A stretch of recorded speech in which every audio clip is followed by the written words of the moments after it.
Good morning my dear same stars. आज हम प्रतिभा book के अंतर्गत दूसरा पाठ सबसे मीठी सबसे कड़वी को पढ़ने जा रहे हैं। बच्चों, यह पाठ तेनाली रामा के बुद्धिमत्ता पर आधारित है। तो चलिए पढ़ना शुरू करते हैं। बच्चों, एक बार विजयनगर के राजा कृष्णदेव राय दरबार में बैठे सभी सभासदों से एक प्रश्न पूछे। आप बताइए, सबसे मीठी चीज़ कौन सी है तथा सबसे कड़वी चीज़ कौन सी है? सवाल को सुनते ही दरबार में सभी लोग सोच में पड़ गए। वह सोचने लगे कि इसका जवाब क्या होगा। सबसे मीठी चीज़ों के लिए तरबूज, आम, खरबूजा। इसी तरह सबसे कड़वी चीज़ों के लिए भी नाम आए, जैसे करेला, नीम, चिरायता। बच्चों, चिरायता एक पौधे का नाम है जिसका प्रयोग दवाई बनाने के लिए किया जाता है। यह बहुत कड़वा होता है। राजा कृष्णदेव राय जी तेनालीराम को बिल्कुल चुप बैठे देखकर पूछे, क्यों तेनालीराम, तुम्हें कुछ नहीं कहना? तेनालीराम बोले, महाराज, मैं अपना जवाब जल्द ही दूंगा। कुछ दिन के बाद दरबार में ऊंची पगड़ीधारी एक अनोखा व्यक्ति आया। बच्चों, ऊंची पगड़ीधारी का मतलब होता है बड़ी पगड़ी पहना हुआ इंसान। ऊंची पगड़ीधारी व्यक्ति बोला, महाराज, मैं घग्गरनाथ हूँ, आपके पड़ोसी राजा महापराक्रमी नील नीलांबर जी का राजकवि। जब पगड़ीधारी व्यक्ति घग्गरनाथ ने अपने राजा नील नीलांबर जी की प्रशंसा करते हुए कहा कि आपको शायद अपनी वीरता और समृद्धि का कुछ ज़्यादा घमंड हो गया है, पर वे इतने बलवान हैं कि जब चाहे आपकी शान को धूल में मिला सकते हैं। यह सुनकर राजा कृष्णदेव राय ही नहीं, सभी सभासद भी क्रोध से थर-थर कांपने लगे।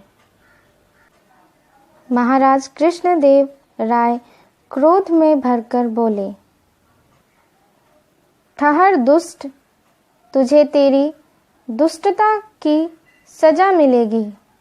हम तुझे कारागार में।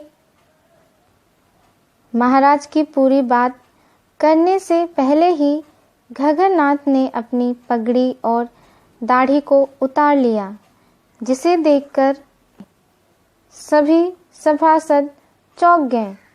घग्गरनाथ के चोले के अंदर से तेनालीराम निकले। बच्चों, चोले का अर्थ होता है ढीला ढाला घेरेदार कुर्ता।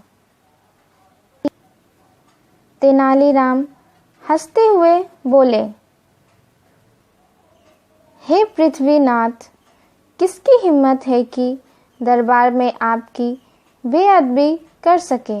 मैंने तो सिर्फ आपकी बात का जवाब दिया था। महाराज आश्चर्य से बोले, क्या मतलब? तेनालीराम ने राजा कृष्णदेव राय की प्रश्न का उत्तर देते हुए कहा, महाराज, सबसे कड़वी चीज़ कड़वी बात है। इसी कारण आप घग्गरनाथ की बात सुनते ही इतने क्रोध में आ गए कि उसे कारागार में डालने की बात सोचने लगे। और फिर घग्गरनाथ के चोले के अंदर से मैं निकला तो मेरी एक मीठी बात सुनते ही खिलखिला उठे। लिहाजा मेरे समझ में सबसे मीठी चीज़ भी मीठी बात ही है। यह सुनकर राजा कृष्णदेव राय ही नहीं, सभी दरबारी भी चकित थे। राजा कृष्णदेव राय ने आगे बढ़कर तेनालीराम को अपना कीमती हीरे का हार पहना दिया। सभी तेनालीराम की बुद्धिमत्ता की तारीफ कर रहे थे। बच्चों, हमने आज यहाँ जाना कि तेनालीराम ही घग्गरनाथ के चोले के अंदर थे। वह महाराज कृष्णदेव राय जी को बताना चाहते थे कि सबसे मीठी और सबसे कड़वी चीज़ बात होती है।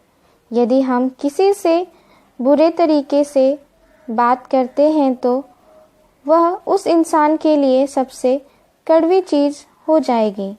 लेकिन वहीं अगर हम उस इंसान से सबसे प्यार से बात करेंगे तो वह उस इंसान के लिए सबसे मीठी चीज़ होगी। तो बच्चों, आज हमने इस पाठ के माध्यम से यह जाना कि सबसे मीठी चीज़ बात होती है और सबसे कड़वी चीज़ भी बात ही होती है। हमें अपने परिवार के सभी सदस्यों से प्यार से बात करना चाहिए।